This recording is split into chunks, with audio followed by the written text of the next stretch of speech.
Good evening on this December 13th, 2022. I've always had a feeble for the number 13, called an unlucky number by so many. Maybe it was just a sort of sense of opposition that made me consider it a lucky number if everyone else was going to call it unlucky. I had that feeling about 13 well before I knew what it meant in Jiu-Jitsu, and long before I had an association with 13 living in this wonderful area in our bodies where so much of our fire and passion and appetite and desire lives. So anyway, here we are, 12/13/2022. Let's start by settling in.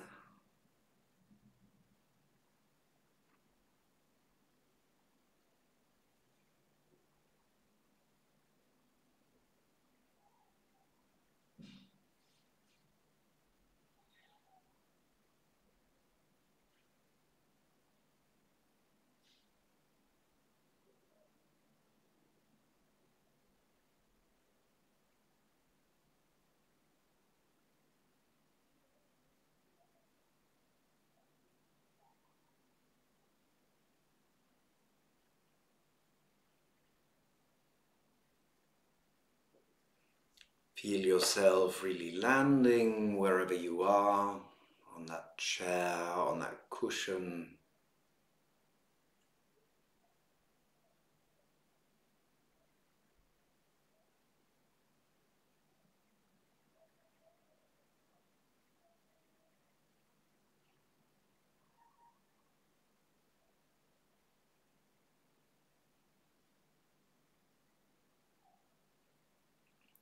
And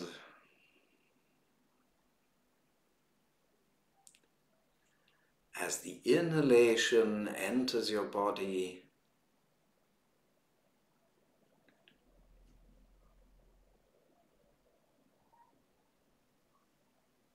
let the air of the inhale penetrate all the way down to the lower abdominal region, all the way down through the upper respiratory passages and through the lungs and through the belly into the low belly.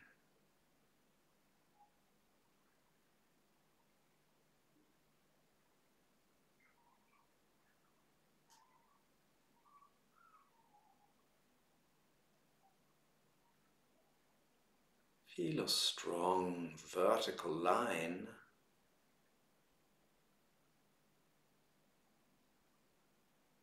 a strong vertical axis.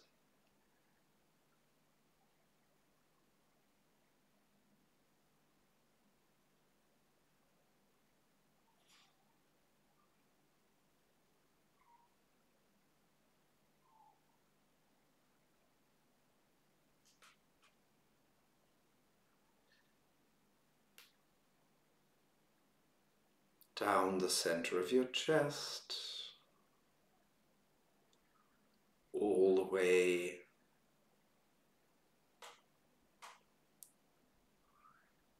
to your root or base.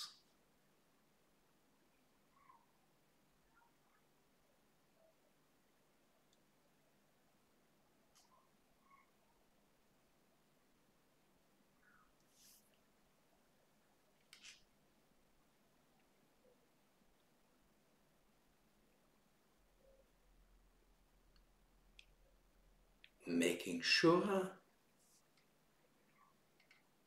that you are not just internally repeating some image you may have from other contexts, that you're not imagining this, but feeling it.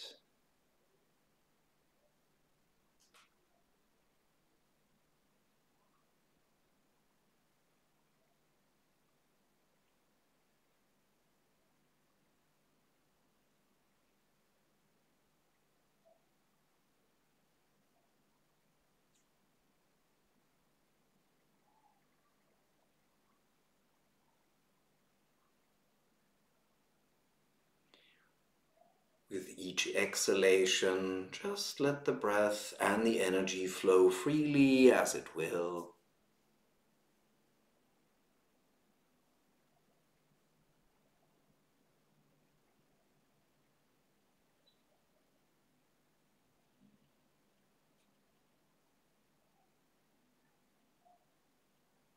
And every time you receive the next inhalation, follow it down.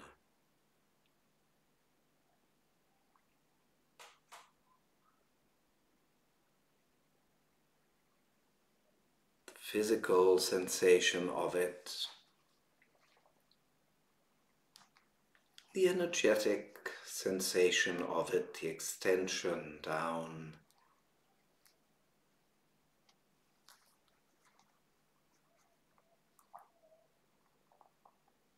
When you breathe completely and freely, it can be felt literally in almost every body tissue, but it certainly can be felt all the way through to the pelvic floor.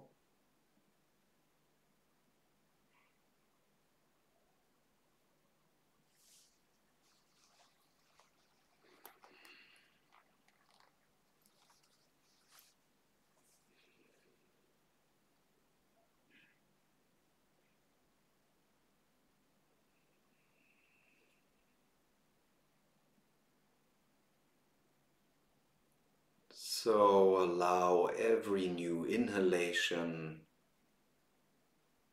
to gently stretch the pelvic floor down, expanding it gently towards the floor, the earth beneath you.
And once you are comfortably in resonance with the sensation of the in-breath, time after time after time, reaching and gently stretching the pelvic floor, let it energetically extend beyond the pelvic floor like invisible energetic roots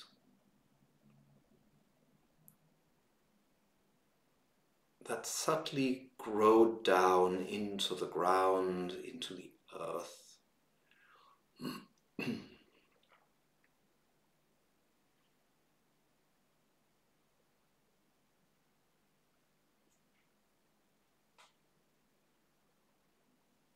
And while you sense the ability your base has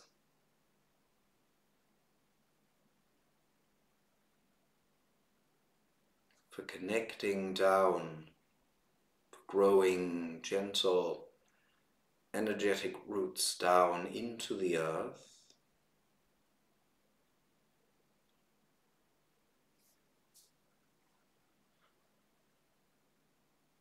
and get in touch with the part of you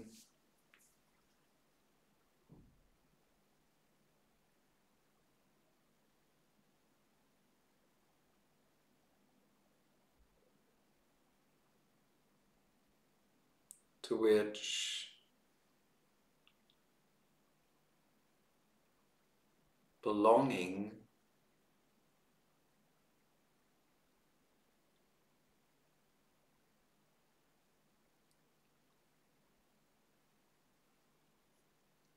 is no mere concept, in fact, no concept at all.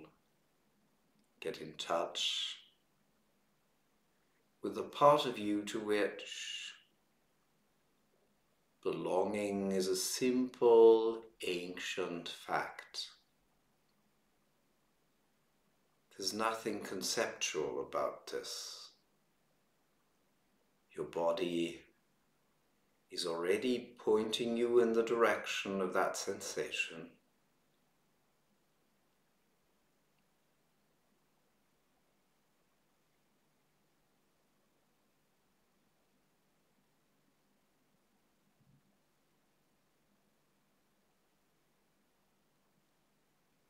It is the part that has always known.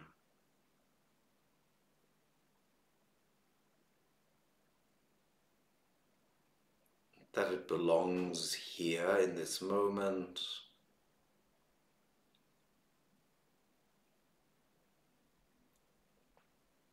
And that has always sensed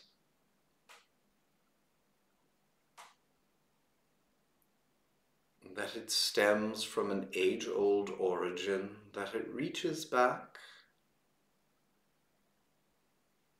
to the beginning of all time, to the beginning of the universe. Again, not as a concept, just as a fact. So this is not a mental quiz or puzzle.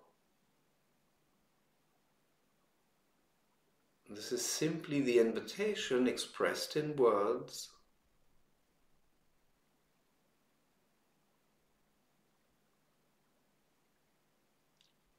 to let your embodied senses,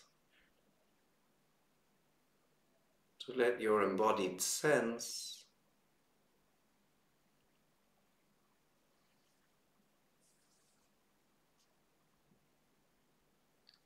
connect to the part of you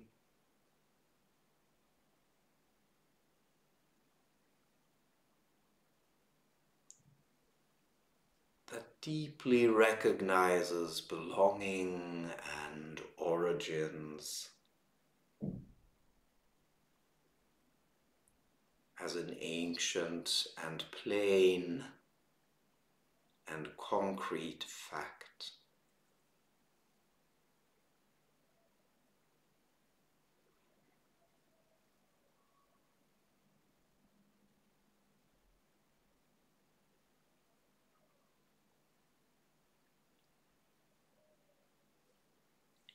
And as you notice your body's response to that,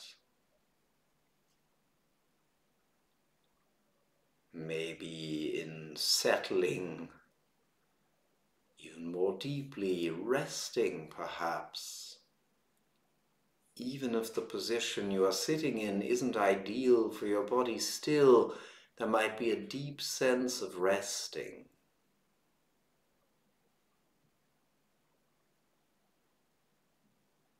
of deeply doing nothing.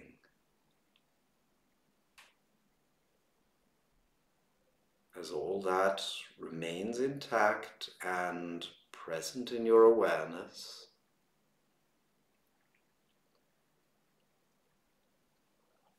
gently let your sensory awareness rise and include the area in your middle,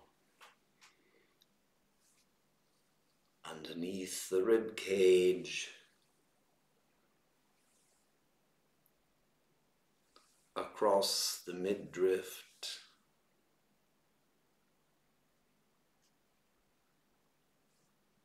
the general diaphragm area, but I don't want you thinking about where anatomically your diaphragm might be. I just want you to feel the rise and fall in the middle.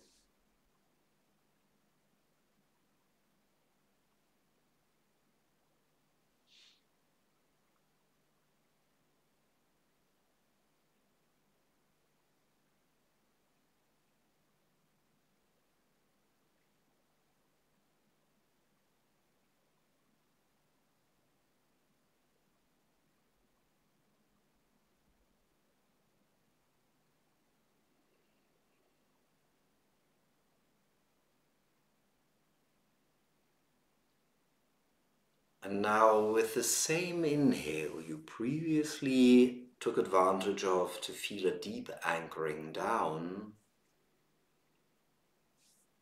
feel the expansion of your rib cage.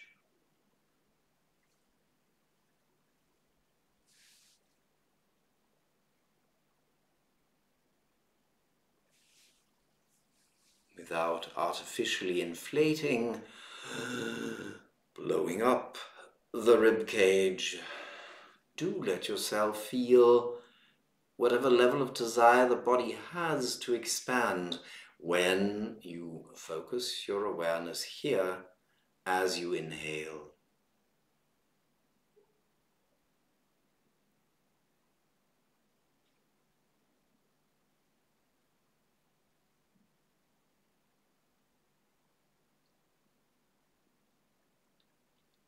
And while the floor that you are sitting on, or the floor that your feet are resting on, and the pelvic floor are both still felt,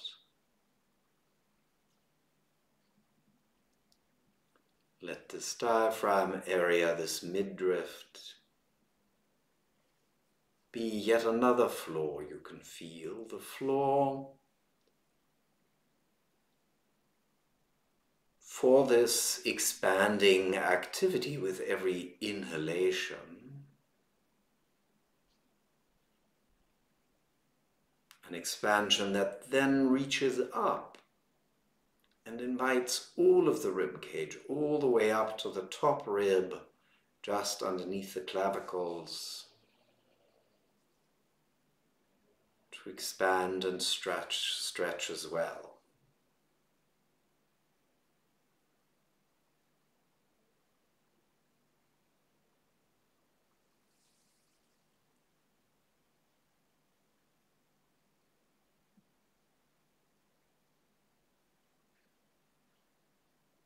Let a smile come to your face, if that can happen without an effort.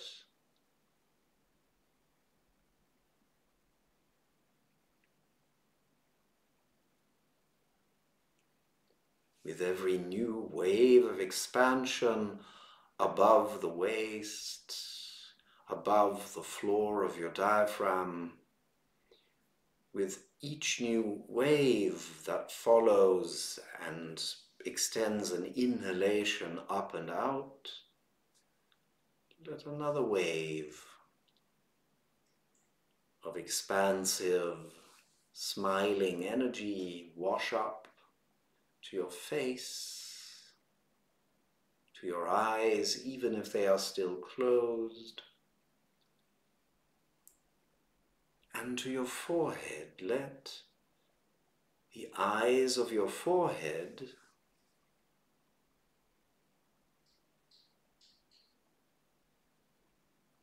let that sense that lives in the forehead area, that there's another set of eyes or another place for visual intake there, expand as well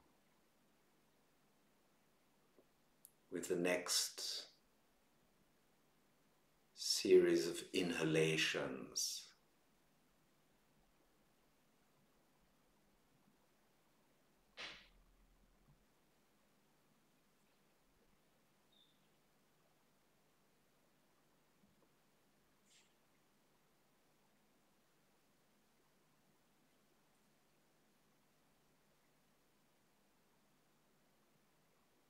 Feel the curiosity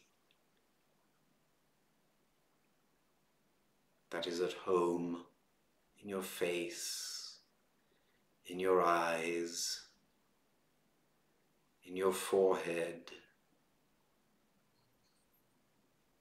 in all your physical sense organs. Feel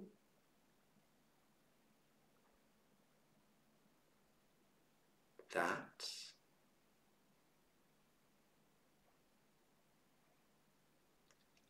And connect to the part of you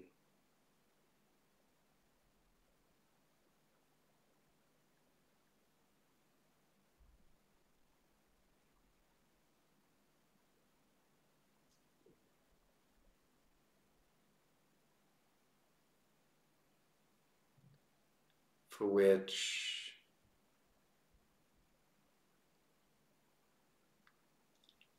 a deep and ancient longing for expansion and growth and discovery is no concept, but an ancient familiar truth and practice. Feel the part of you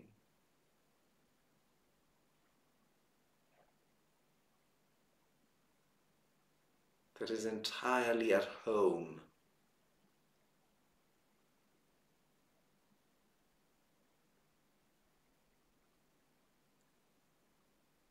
in this expansion and genuine curiosity, playful, yet still calm, yet keenly interested,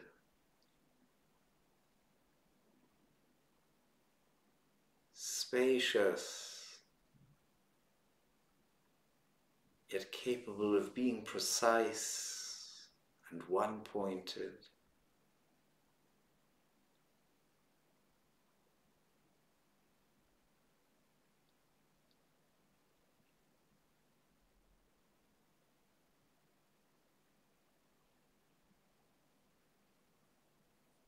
And once you can sense and taste all of that,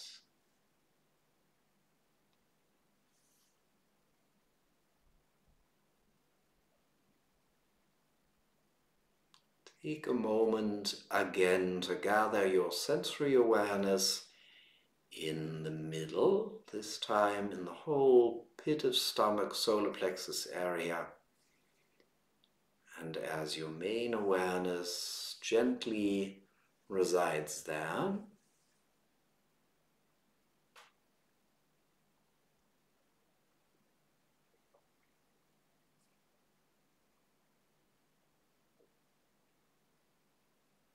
check in with both sensations, the one deeply down into the earth,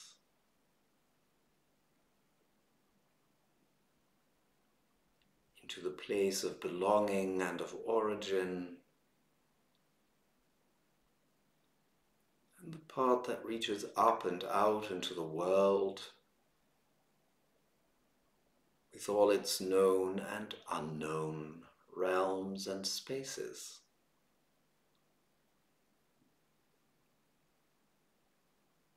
Feel them connect, meet,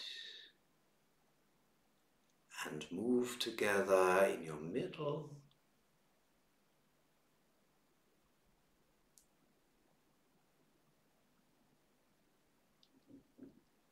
And as you let the echoes of those sensations still ring through your body and your being, gently open your eyes and return to the room.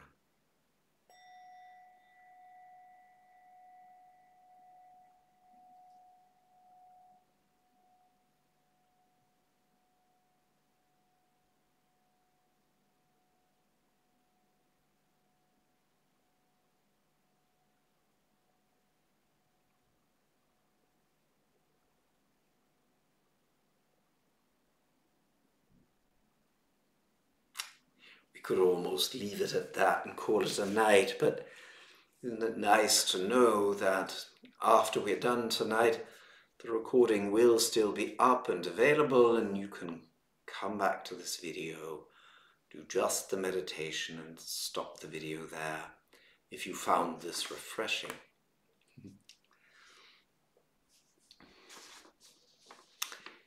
Let's start right into the questions and feedback. I have plenty of both feedback and questions from Taj. Wonderful, all of it, as you will hear and feel. She starts off by saying, hello Matthias, appreciation, journaling main central bladder function energy. All through this organ function energy course, I've heard you reference journaling. I didn't give that much credence. I do have a general notebook I write in sporadically. I always thought that if I journaled, I was responsible for owning and rereading and studying what I had written, and for babysitting tons of spiral notebooks.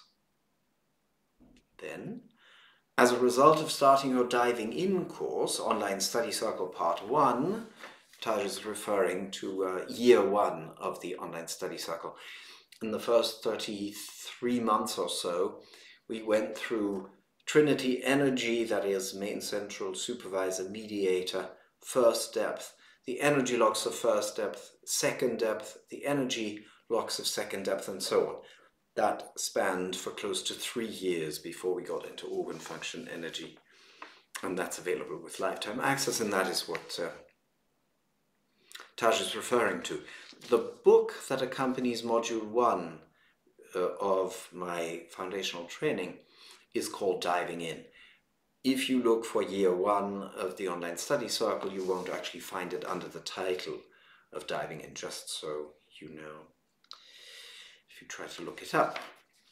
Then, as a result of starting your Diving In course, Online Study Circle Part 1, where I heard your elaboration of the benefits of that process and the A&Q addressing journaling reluctance, I decided to get a pretty journal and fun to hold pen and give it a go. What a difference. There's something very completing about journaling the way you present it. Among other things, it affirms my being the artist in the JSJ journey. Thank you for the sensorially delightful nudge.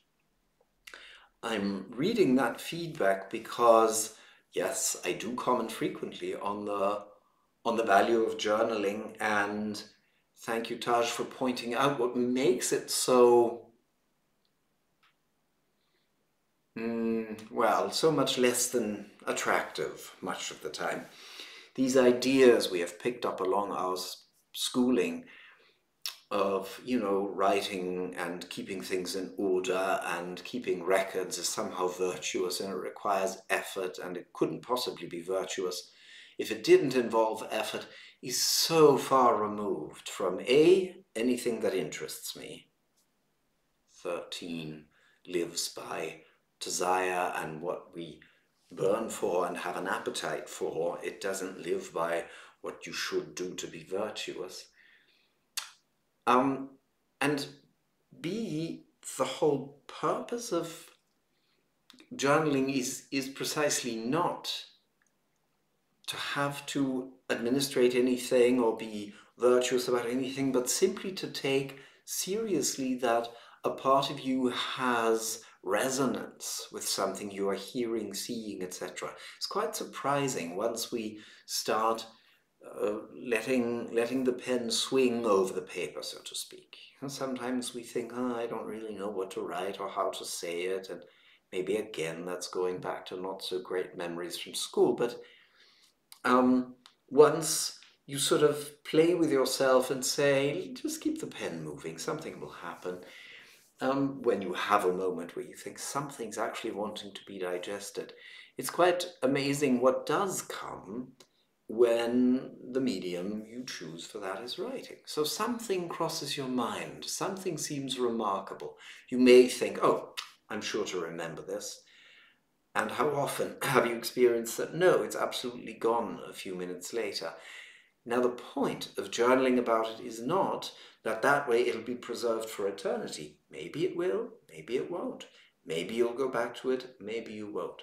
But you will have given a larger space for processing, and you will have created and validated a space that is truly yours for being with the material. So I recommend it highly to anyone in a process of, especially of learning through feeling and learning through inner integration.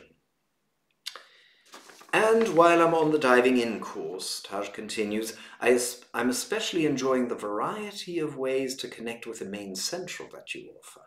Of course, I have forever enjoyed the one we all know from Self-Help Book 2+2, from the Self-Help Books +2, excuse me. Self-Help Book 1 has this main central, and the +2, I suppose, refers to the 2 additional hand steps that Mary always taught in every single class that I took, and that I have always taught. You know, it was almost a ritual. When I got my first self-help book from Philomena Dooley when I was 20, she wouldn't let me leave her office with the book before I had added a little pencil cross in the cleft above the sternum. So from this place between the eyebrows and this place at the tip of the nose, next comes the cleft above the breastbone, then that place a third of the way down on the breastbone, then the pit of the stomach, and then another added step, which is 2 fingers width above the navel, above the belly button, not below, not the hara, this is a different thing. Yeah? And then comes the pubic bone with the left hand still, and then the right hand leaves the top of the head and goes to the coccyx. So that version is, I believe, the +2. But there's also a Self-Help Book 2 version, a quickie for the main central, and there are holds in Self-Help Book 3 as well. So, the one from the Self-Help books, which for me is best done lying down, she writes. This morning I didn't feel like moving even that much, but I still wanted my main central wake me up, Toddy. So I did your fingers version, richly fulfilling. Different from the one I created as a main central infusion, which is running all the main central quickies you've given us so far, lung to diaphragm. Also satisfying. So, the quickies that Tasha's referring to are simply the fingers that clear the vertebrae that relate to the organs that are the namesakes for the organ function energy. So, for example, you have a certain vertebra that relates to the lung organ, and you hold that as a quickie. You have a certain vertebra that relates to the heart organ, because important nerves going to the heart exit the spinal cord at that particular vertebra. It's that literal, it's physical, that relationship. Whereas a finger version for the main central that I may have given earlier on in the discovery of main central in the beginning of the online study circle probably clears all the vertebrae one after the other, but I'm not certain of that. There are so many alternatives that I don't recall exactly which one I gave there. But as Mary loved to say, worlds within worlds within worlds, there are so many alternatives always that it's wonderful to keep playing with them, to keep matters alive as you practice. My most lively organ function energy experience this month has been with the bladder flow. I have a friend who passed on more than a year ago, but whom I have thought of multiple times a day ever since. Time to move on. So I decided when I noticed myself thinking of them, I pause and put those thoughts in a bladder flow. Like a leaf in a stream, and shift my attention from thought content to body sensation. Over these weeks, I notice the grip of their loss is lessening, the frequency of thought quite diminished, and the things I have of theirs becoming more mine than theirs. Sometimes I end up laughing, remembering the song, "I'm Gonna Wash That Man Right Out of My Hair" from South Pacific. Yay. So that's something really tremendously beautiful, that story. You know, letting something or someone go like a leaf on a stream, on a current of water, is in no way dishonoring what a person meant or how right they were in our lives when they were there. it's in no way getting ahead of ourselves and trying to be better about, it's not the kind of, shall I call it, macho approach, but there's a kind of, I guess in many parts of the world, certainly quite present in the US among other places, but this, when life's rough, well, pick yourself up and move on. Bladder flow has nothing to do with that, and what Taj just described has nothing to do with that. So because bladder flow is all about flow,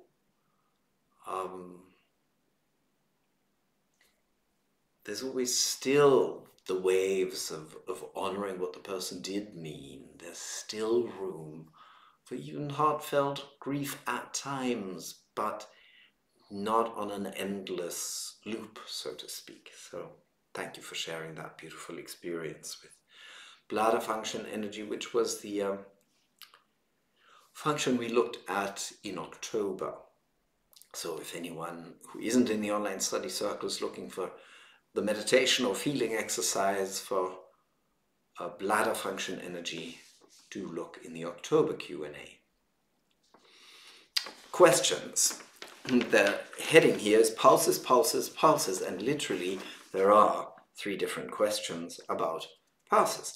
So I so appreciated Karen's question in November about the relationship between the textures in the body and pulse, because in your 3-minute answer, you offered a whole deeper level of listening to my practice.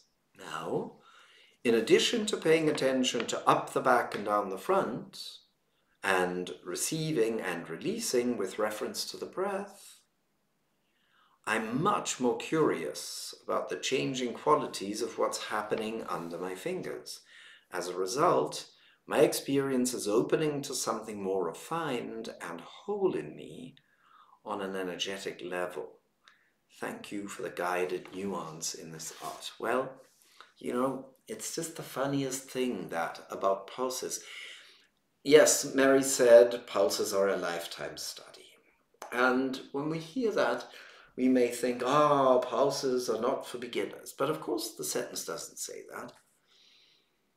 And to me, and that's the reason I have for years not called any pulse listening classes that I've taught pulse listening.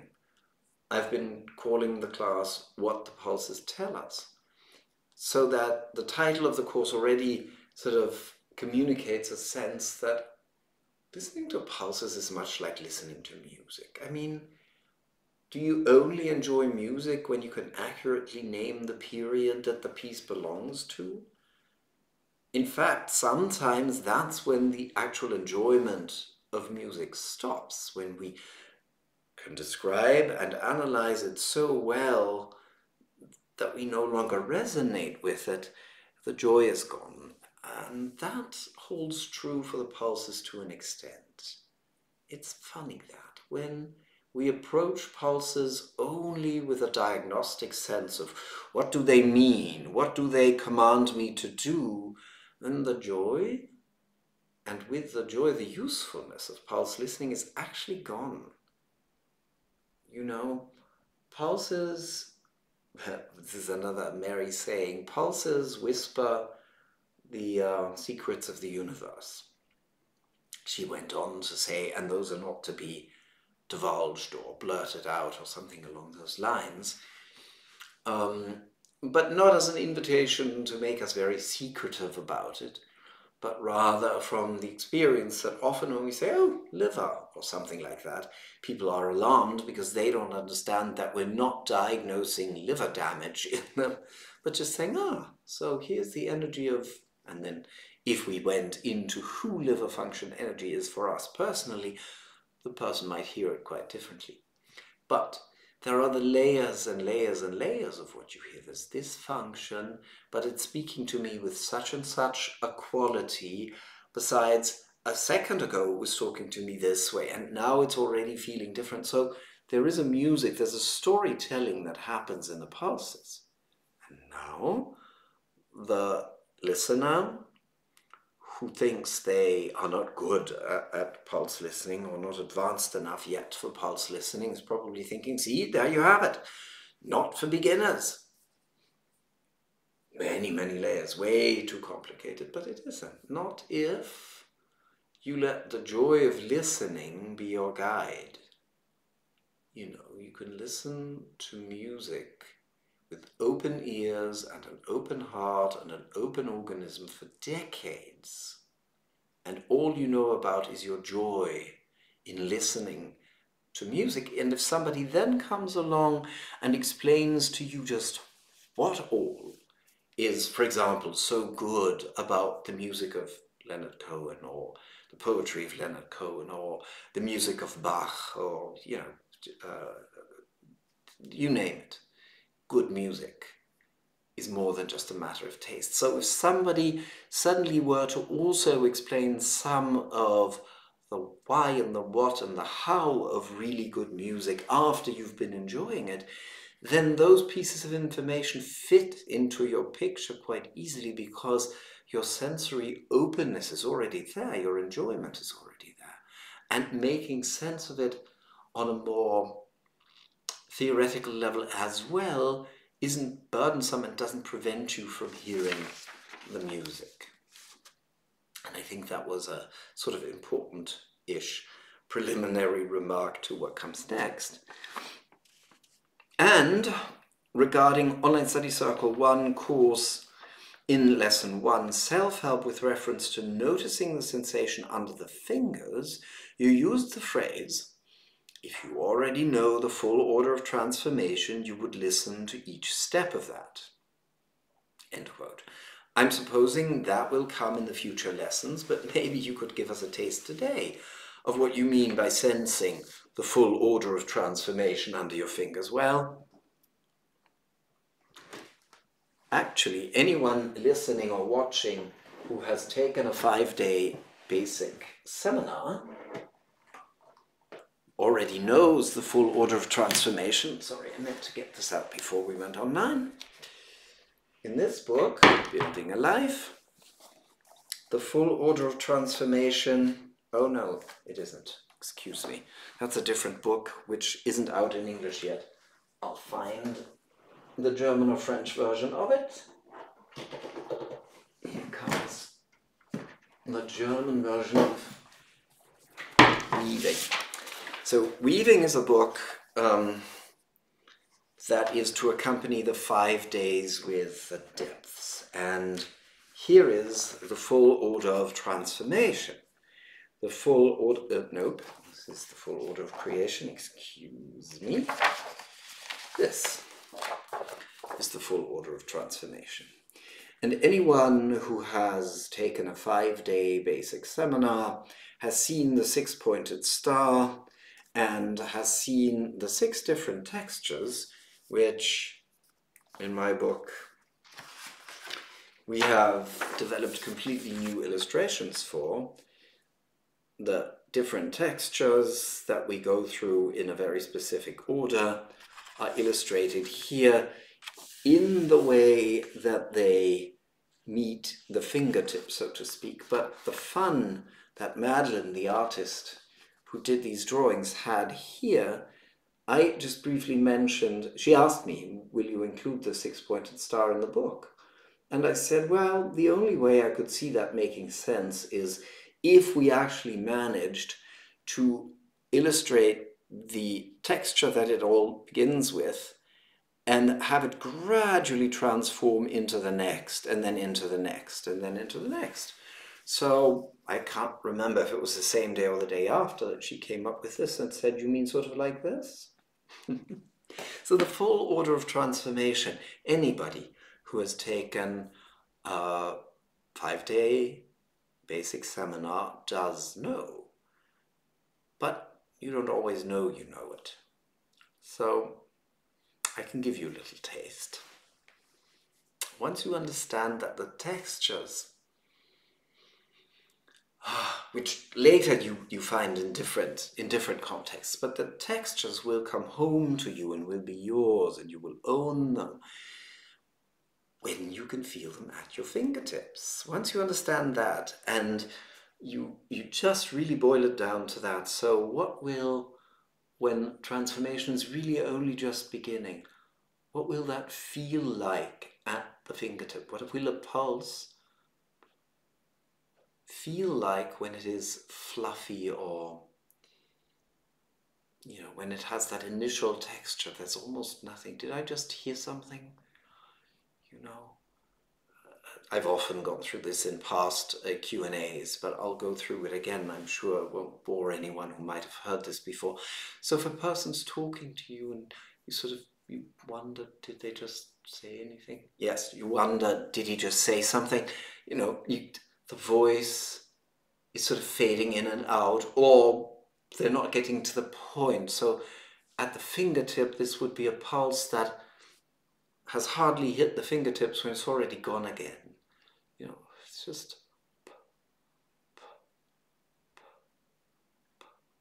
But that's also the waking up of something. The waking up of a safety energy lock, or the waking up of a pulse or a pulsation. And little by little that wind gets stronger and stronger and stronger, until a pulse that seemed to want to evaporate every time it hit your fingertip now seems to actually push your fingertip away. Again, I can simulate that with my breath. You can do it with yours. So gradually, from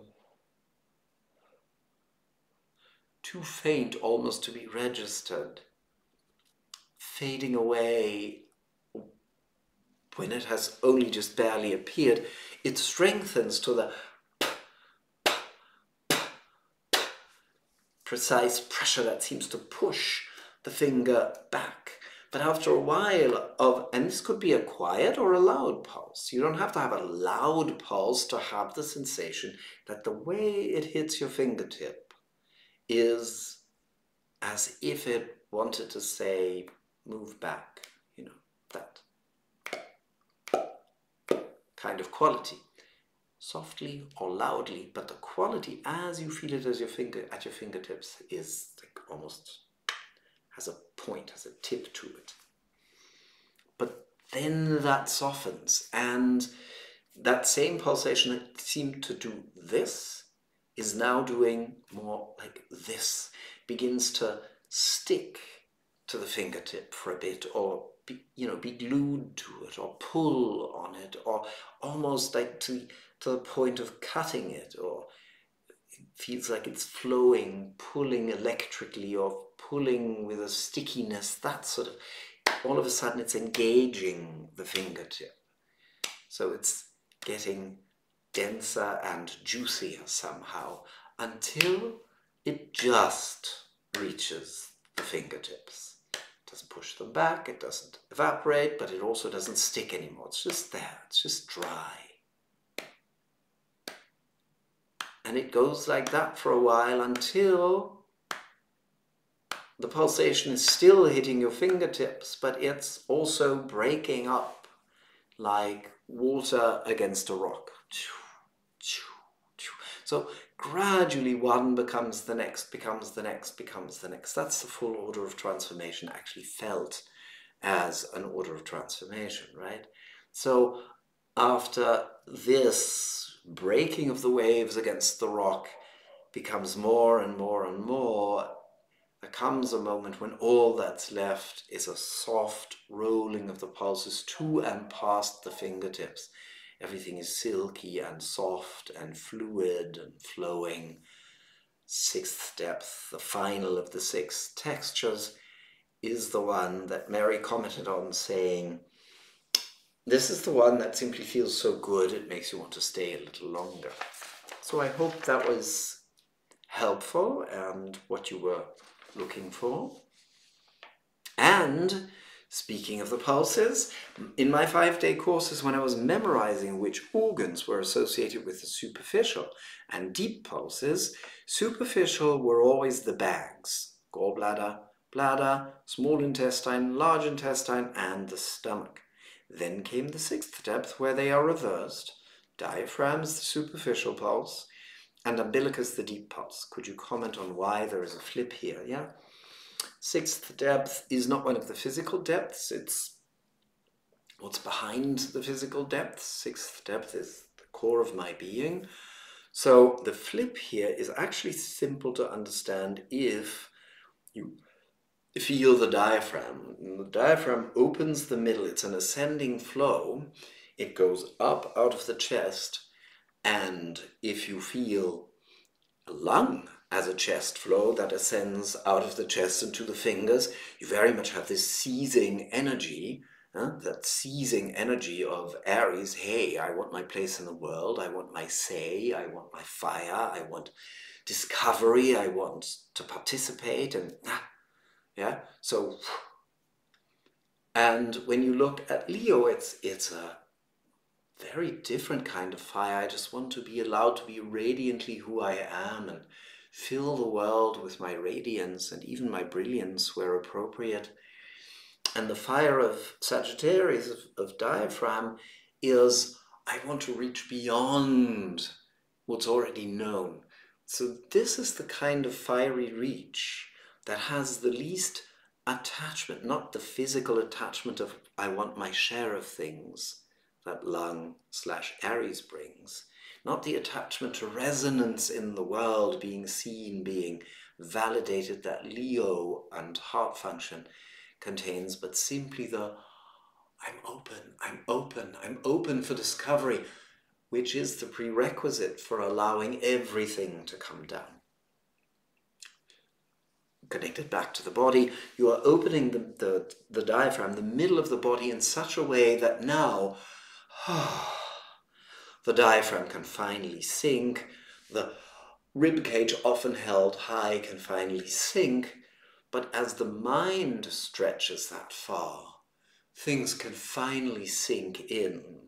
And as emotions stretch that far and are no longer attached to what I want and what I don't want, and that you hurt me, and that's why I'm closing up here. Once this all stretches so far in body, in mind, in spirit, in emotions, life can easily settle into me, settle into the physicality of my existence. Yeah.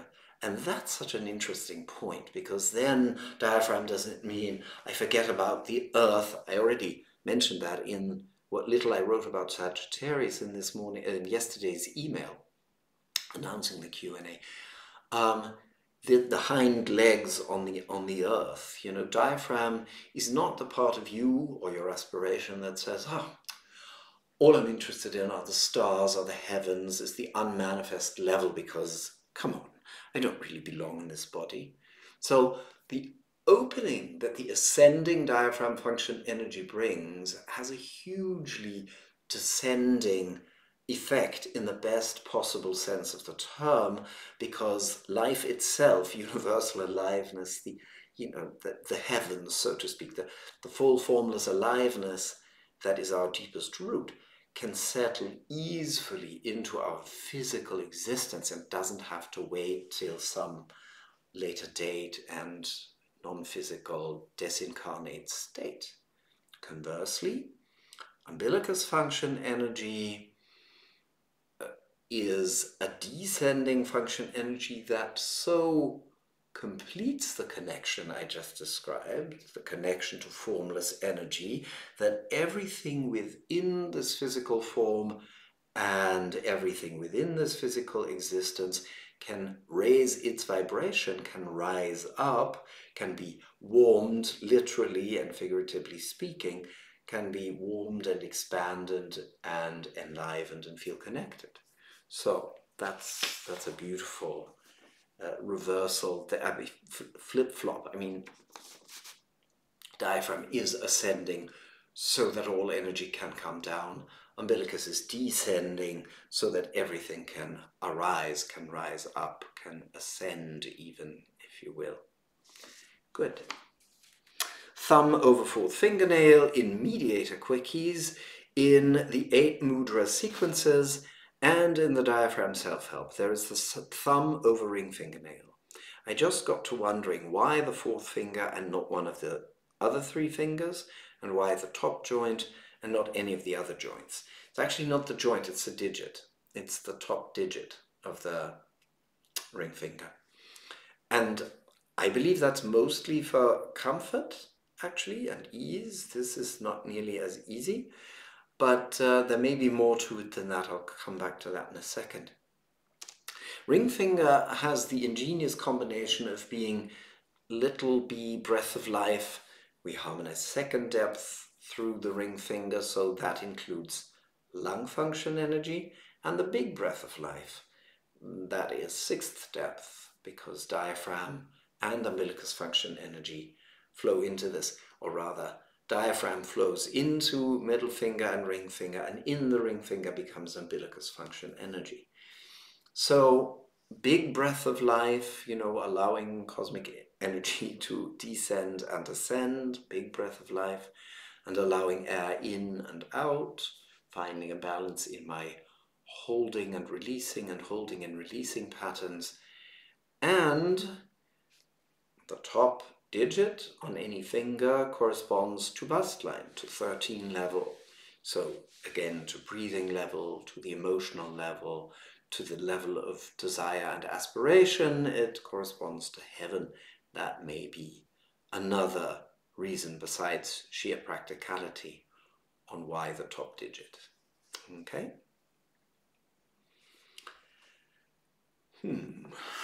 Time's flying. Encroachment. Last month you gave a lovely corporate metaphor of encroachment. Just checking my understanding. Encroachment can have two references.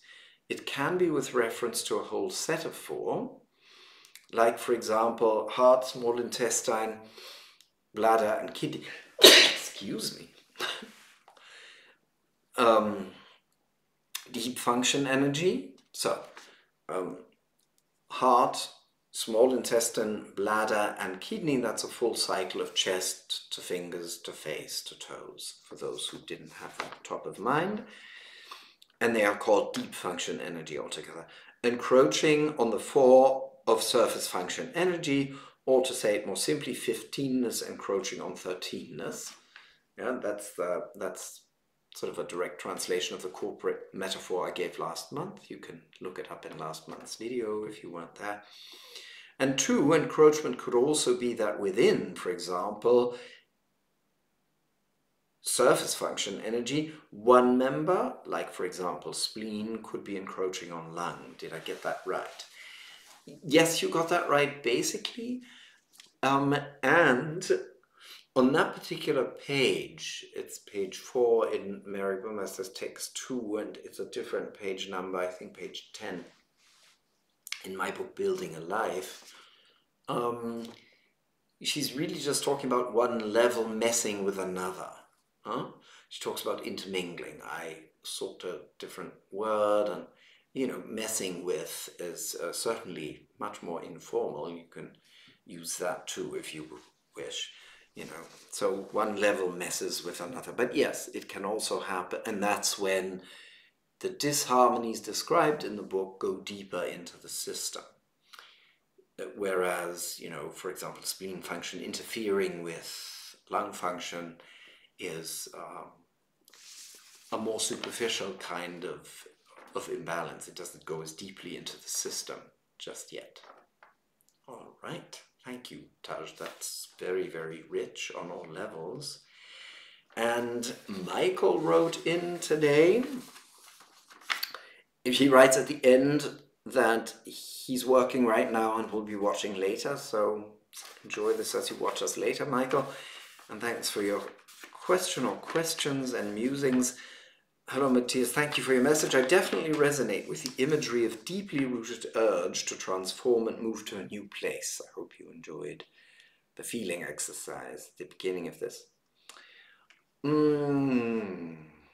I've been using the gallbladder sequence as self-care as I noticed a pattern of tension in the left side of my neck, down the outside of my right thigh, and down my right calf. I imagined opening the door between the umbilical flow and the gallbladder liver flows. I am in a time of change and choice. I will be 70 in March. Congratulations. Planning to at least partially retire next summer. saying goodbye to my dear dog as my family gathers later this month, and we participate in a euthanasia for a severely declining one. My question for myself is how to hold and release a long-standing pattern of dampness and itchiness in my left ear as I write. The ringing in my ears also wants to be mentioned. I have lived with both of these so long and they are not badly debilitating, but could I find a way to a new place? I'll be busy with work, etc. So yes.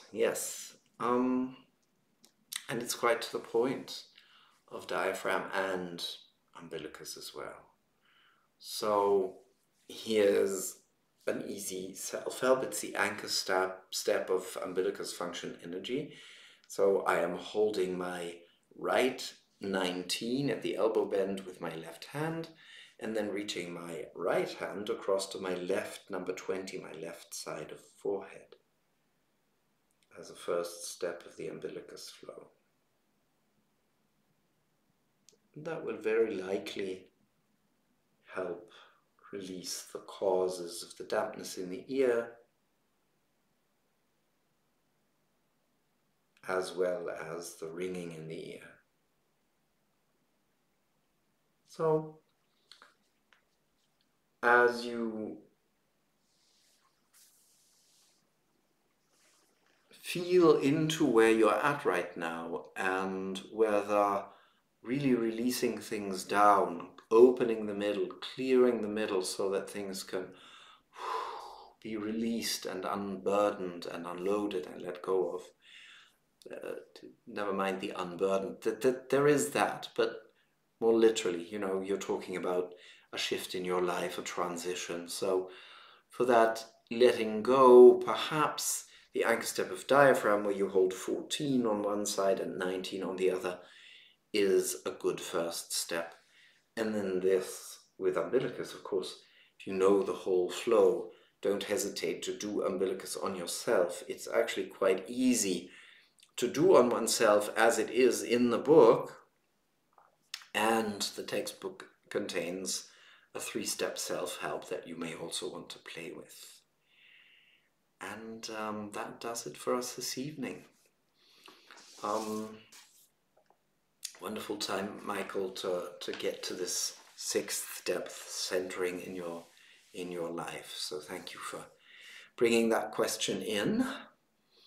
Have a wonderful holiday season, everyone, and do go back to the feeling exercise and play with that, the remembrance, the physical remembrance that a part of you deeply knows that you've always had deep roots. And all this, oh, do I belong, stuff of the mind has never been a concern of the body's that does know how far it reaches back. And then you can have those lived moments where you feel that the deep roots into what has always been and the deep curiosity for what has never been before coexist clearly and sensibly in any living moment, that you can tune your attention to that. So enjoy, and I will see you next month. If you're interested in signing up for the newsletter, finding out more about my online offers, here are the corresponding links. All the best.